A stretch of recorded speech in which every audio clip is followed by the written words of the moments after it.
Good day, ladies and gentlemen of the internet. My name is Miron, and today I'll be representing Bird in Flight in its publication of a brief history surrounding the Somali Pirates. Remember those guys? Believe it or not, starting from May 10, 2012, these famous sea wolves have not hijacked a single merchant vessel.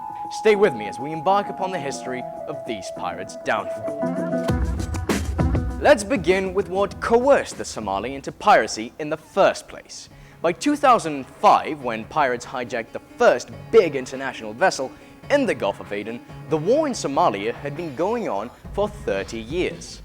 With the country in pieces as a result of a series of uprisings, different segments of the country were controlled by rivaling warlords. This led to a lack of coast guards, which international poachers used to their advantage. Ships from all over the world were scooping $300 million a year worth of tuna, shrimp, and lobsters. Furthermore, companies related to the Italian mafia itself began dumping toxic waste into the local waters, which had further negative effects on the only source of income for the extremely poor Somali fishermen.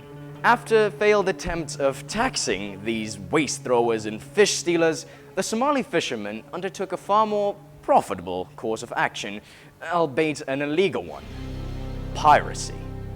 Using only walkie-talkies and later on GPS navigators, they managed to track vessels by bribing the officials at the Kenyan port.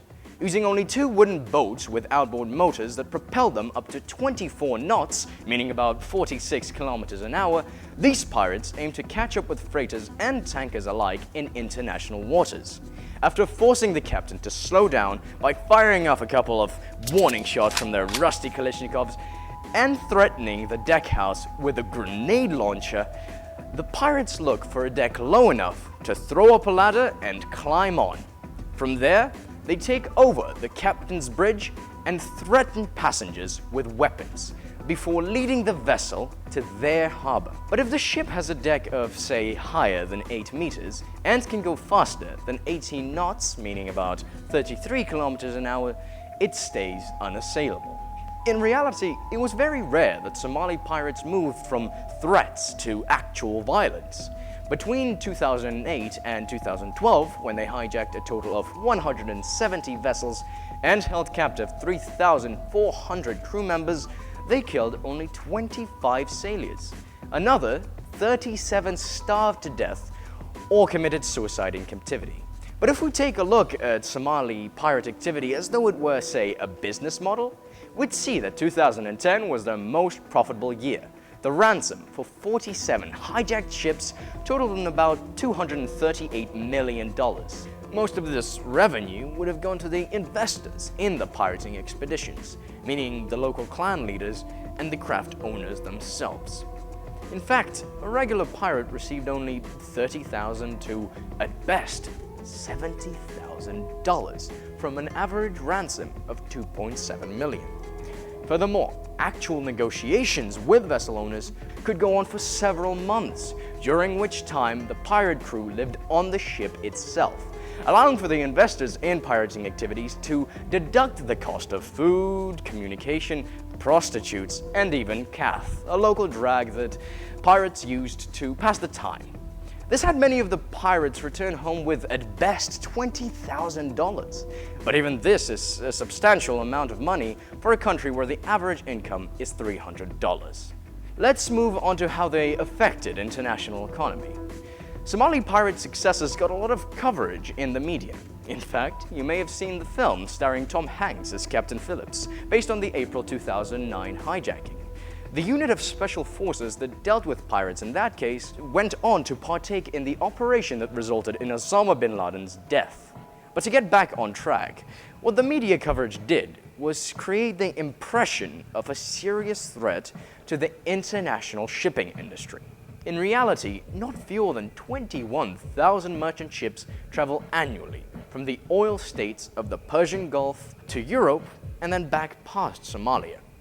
Having hijacked an average of 45 ships from 2008 to 2010 and only 28 in 2011, Somali pirates were a threat to only 0.1% of the vessels. Losses, however, occurred as a result of fear. As of 2011, the increase in insurance cost the shipping industry an additional $635 million. Routes were then created that were further from the coast, resulting in additional expenses on fuel, another $380 million. Oh, but not only that, but expenses on fuel doubled to speed up the tankers to the safe 18-knot threshold, which resulted in an increase of $2.7 billion. Lastly, the installation of protective equipment, as well as the hiring of armed guards, gave way to an expense that averaged roughly over $1 billion. Somali piracy, however, was a good reason to improve international cooperation, as it allowed for military presence in valuable international waters. Warships from 21 different countries would now be hunting for the bandits in the wooden boats, forming the biggest coalition of fleets belonging to different countries. This became the first ever case in history wherein all of the permanent members of the UN Security Council were all actively united against a common enemy. But warships had a tough time countering the near-shore piracy.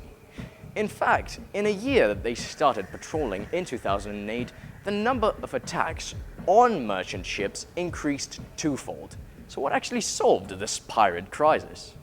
Well, the balance of power shifted much later with the introduction of drone surveillance over the sea.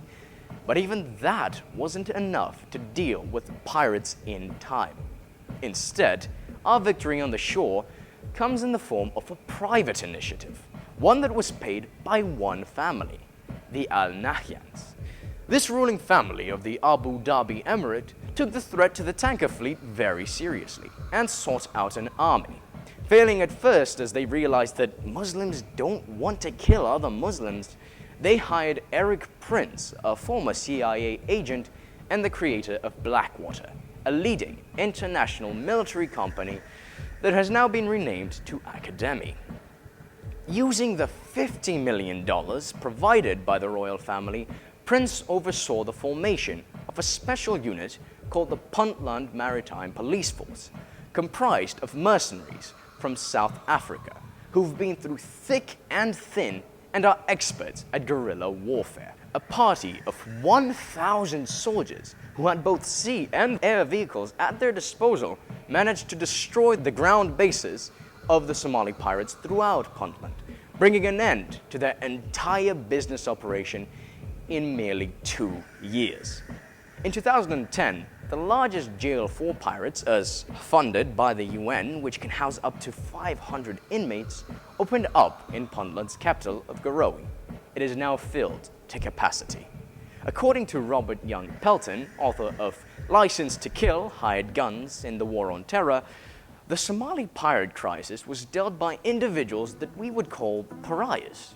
People who are not part of polite society, but remain one of the most efficient and productive solutions to the problem of piracy. If you like this story and the video, give us a like and subscribe for more content on a weekly basis. Our sources are linked in the description below. We'll be covering topics from controversial history to unbelievable conspiracy theories. Stick around for great stories. Have a good one, ladies and gentlemen of the internet. Toodaloo!